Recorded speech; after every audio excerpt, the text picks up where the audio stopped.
أعوذ بالله من الشيطان الرجيم بسم الله الرحمن الرحيم Assalamualaikum warahmatullahi wabarakatuh. Alhamdulillahilladzi an'amana bi ni'matil imani wal islam wa akramana bi khilafatihi min jami'il alam. Ashhadu an la ilaha illallah wahdahu la syarikalah wa ashhadu anna Muhammadan abduhu wa rasuluh. Allahumma shalli wa sallim wa barik ala nabina Muhammad, amma ba'du. Alhamdulillah, pemirsa dimanapun Anda berada, bersyukur kita kepada Allah Subhanahu wa Ta'ala. Allah memberikan kita kesempatan sampai akhir Ramadan ini melaksanakan ibadah syam Ramadan mulai dari awal sampai akhir. Tentu saja akhir itu penentuan, finish dari awal start yang kita lakukan dari awal Ramadan, kemudian berproses sampai akhir ini, dan akhir ini adalah penentuan lulus atau tidaknya kita dalam training Ramadan. Salawat dan salam kepada Rasulullah Muhammad sallallahu alaihi wasallam beserta para sahabat, keluarga mereka yang terus berusaha untuk ikuti sunnah-sunnahnya. Ibadah syam Ramadan merupakan salah satu rukun Islam, dan ada kekhususan tersendiri syam Ramadan dibandingkan dengan rukun-rukun Islam yang lainnya. Syahadat, ada pengucapan asyhadu alla ilaha illallah wa anna Muhammadar Rasulullah. Akan tapi ibadah syam tidak ada ucapan khusus, pengikraran khusus sebagaimana pengikraran syahadat. Begitu juga dengan salat. Ada gerakan khusus, ada bacaan khusus. Sedangkan syam, ibadah syam tidak ada gerakan khusus dan tidak ada bacaan khusus. Sebagaimana bacaan itu sebuah kewajiban dan juga gerakan itu gerakan kewajiban. Begitu juga dengan zakat. Ada harta khusus yang dikeluarkan bagi orang yang membayar zakat. Akan tapi ibadah syam Ramadan tidak ada harta khusus yang wajib dikeluarkan. Kemudian haji, rukun Islam yang terakhir, haji, ada tempat khusus, ada pakaian khusus. Sedangkan ibadah puasa tidak ada tempat khusus yang harus ke sana, wajib ke sana, dan tidak ada pakaian khusus yang kemudian harus dipakaikan. Akan tapi ada spesifikasi khusus untuk syam Ramadan. Yang ini kemudian membuat beda dengan ibadah rukun Islam yang lainnya. Apa yang membedakan itu? Kalau kita lihat rukun puasa itu menahan diri dari hal yang membatalkan puasa, mulai dari terbit fajar waktu subuh sampai dengan terbenam matahari, yaitu waktu maghrib. Apa yang kemudian diharamkan, yang dilarang? Kita lihat di surat Al-Baqarah ayat 187. A'udzubillahi minasyaitonirrajim. Wa kulu washrabu hatta yatabayyana lakumul khaytul abyadu minal khaytil aswadi minal fajr. Tsumma atimmus siyama ilal lail. Kulu, makanlah, washrabu, dan minumlah, hatta yatabayyana lakum, sampai jelas bagi kalian, al khaytul abyadu minal khaytil aswadi minal fajr, benang putih dari benang hitam, yaitu waktu fajar. Kemudian tsumma atimmus siyama ilal lail, kemudian sempurnakanlah puasa itu sampai malam. Disuruh makan dan minum itu pada waktu malamnya. Akan tapi pada waktu subuh sampai maghrib itu dilarang untuk makan dan minum. Berikutnya apalagi yang dilarang tatkala kita melaksanakan puasa? Di surat yang sama, di ayat yang sama, surah Al-Baqarah ayat 187. Uhilla lakum lailatas syami rafatu ila nisaikum hunna libasul lakum wa antum libasul lahun. Uhilla lakum, dihalalkan bagi kalian lailatas syam, pada waktu malam di bulan puasa, ar-rafatu ila nisaikum, itu hubungan suami istri. Hunna libasul lakum wa antum libasul lahun. Di malam hari dibolehkan, akan tapi dilarang pada waktu siang harinya, mulai dari waktu subuh sampai terbenam matahari.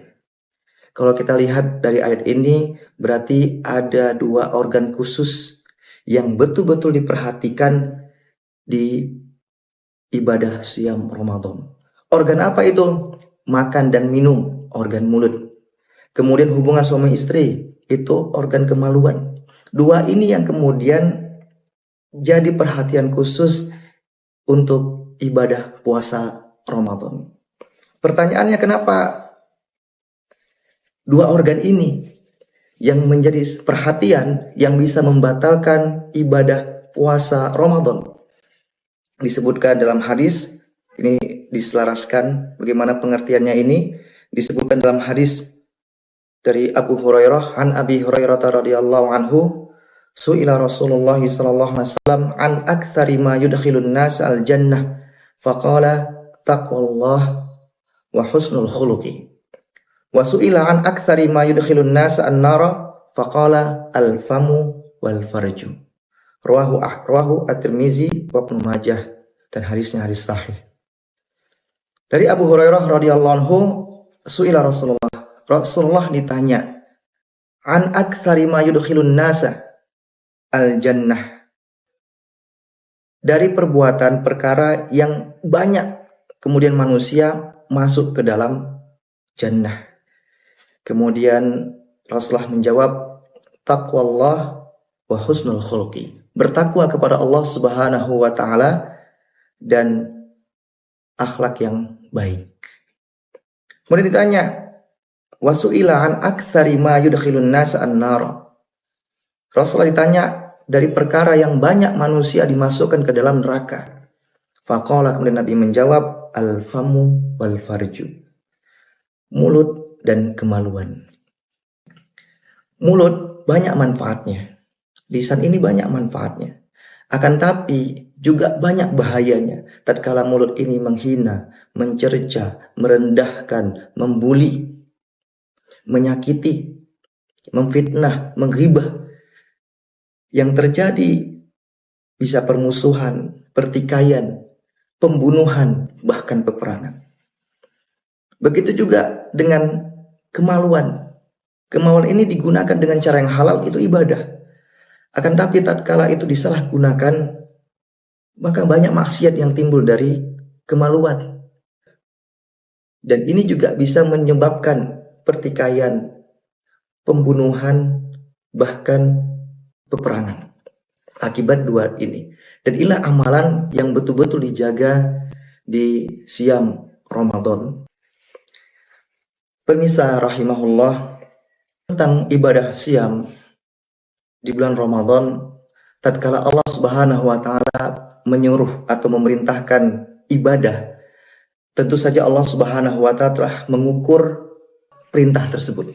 Perintah itu terukur, kemudian bagaimana hambatannya, bagaimana tantangannya disebutkan, kemudian diberikan solusinya.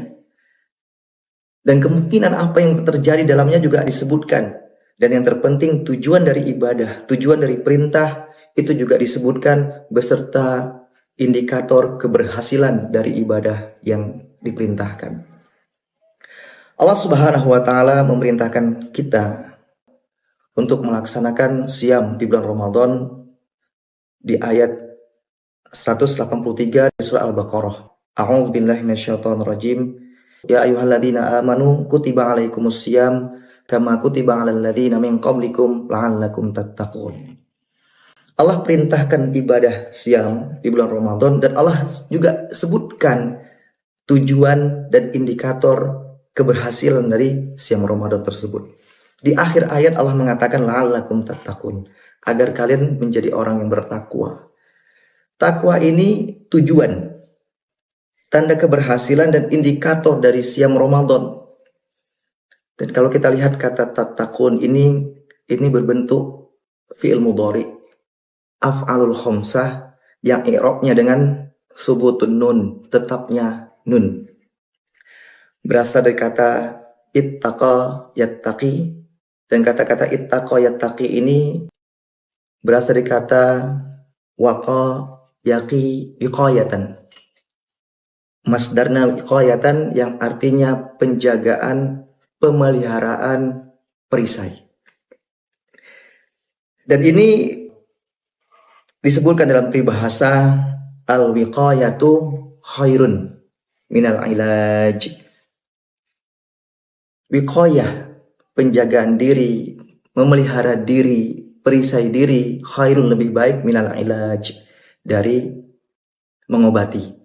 Atau peribahasa yang sangat lumrah kita dengar, al-wiqayah khairun minal ilaj, mencegah lebih baik daripada mengobati.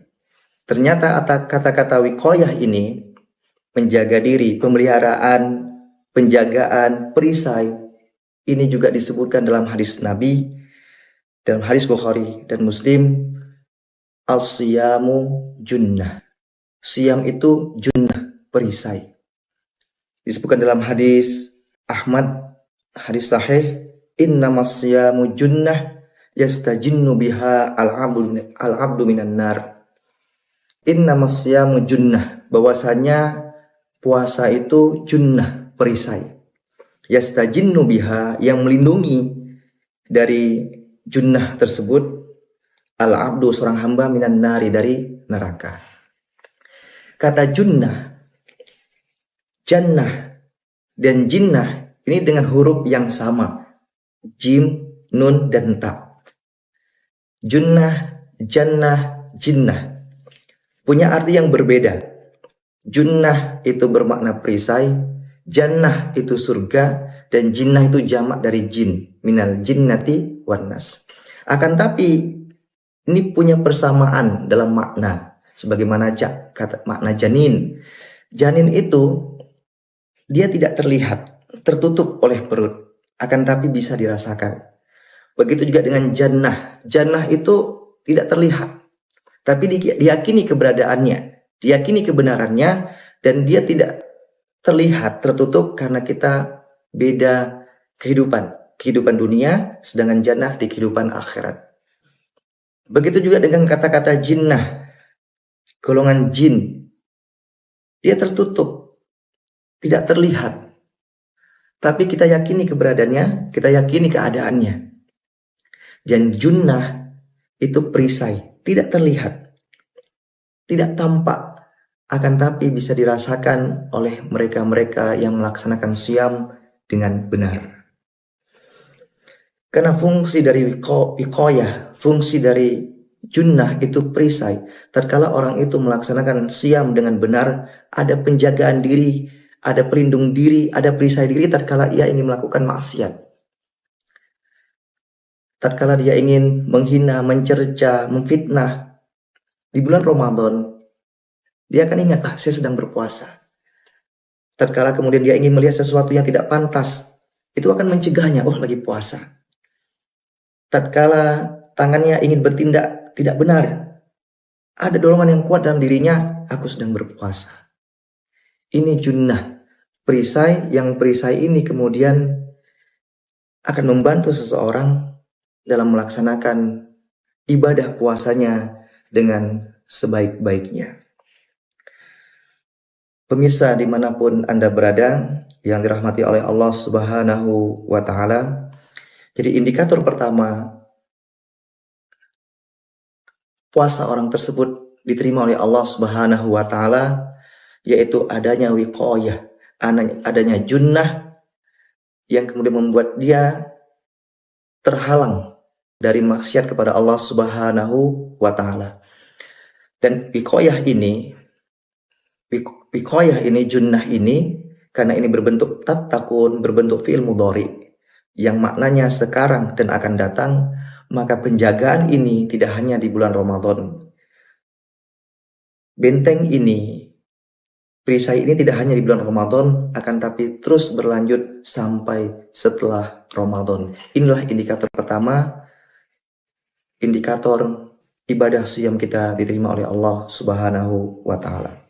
Berikutnya, indikator yang kedua, puasa siam kita diterima oleh Allah Subhanahu wa taala sebagaimana dikatakan oleh Ibnu Rajab Al-Hambali, thawabul hasanah al-hasanatu ba'daha. Balasan kebaikan al-hasanatu ba'daha, kebaikan setelahnya, kebaikan berikutnya. Tatkala orang itu kemudian melaksanakan kebaikan, berbuat kebaikan, akan memudahkan dia untuk berbuat kebaikan berikutnya. Ini Ibnu Rajab menjelaskan ini berkaitan dengan ibadah puasa Syawal. Tatkala orang itu melaksanakan ibadah puasa Ramadan dengan sebaik-baiknya, maka memudahkan dia untuk melaksanakan ibadah siam, ibadah puasa di bulan-bulan lainnya. Puasa sunnah Syawal. Begitu juga tatkala di bulan Ramadan dia mudah untuk melaksanakan sholat, kemudian mudah membaca Al-Quran, mudah berzikir, maka memudahkannya untuk di bulan-bulan berikutnya. Sebagaimana Ibnu Katsir menyebutkan tentang tafsir Al-Lail di tafsirnya Al-Quran Al-Azim, beliau mengatakan min thawabil hasanah al-hasanah ba'daha wa min jaza'is sayyi'ah as-sayyi'ah ba'daha. Balasan dari kebaikan al-hasanatu ba'daha, kebaikan setelahnya, wa min jaza'is sayyi'ah, dan balasan keburukan as-sayyi'ah ba'daha, keburukan berikutnya. Tentu kita berharap dari training ibadah di bulan Ramadan memudahkan kita untuk terus melaksanakan ibadah-ibadah berikutnya, dan ini menjadi indikator dari keberhasilan ibadah saum yang kita laksanakan di bulan Ramadan.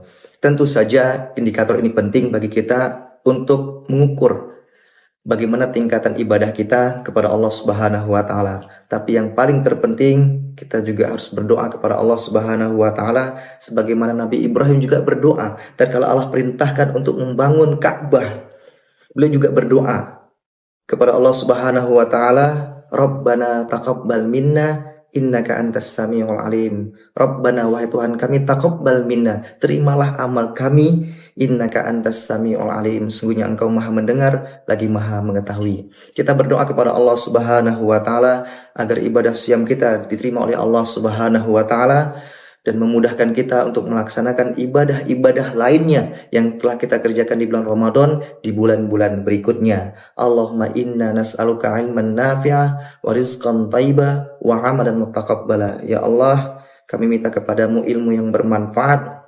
rizki yang baik, wa amalan mutaqabbala, dan amal yang diterima. Demikian yang dapat kami sampaikan, mudah-mudahan bermanfaat. Nun wal qalami wa ma yasturun, billahi fi sabil haq fastabiqul khairat. Wassalamualaikum warahmatullahi wabarakatuh.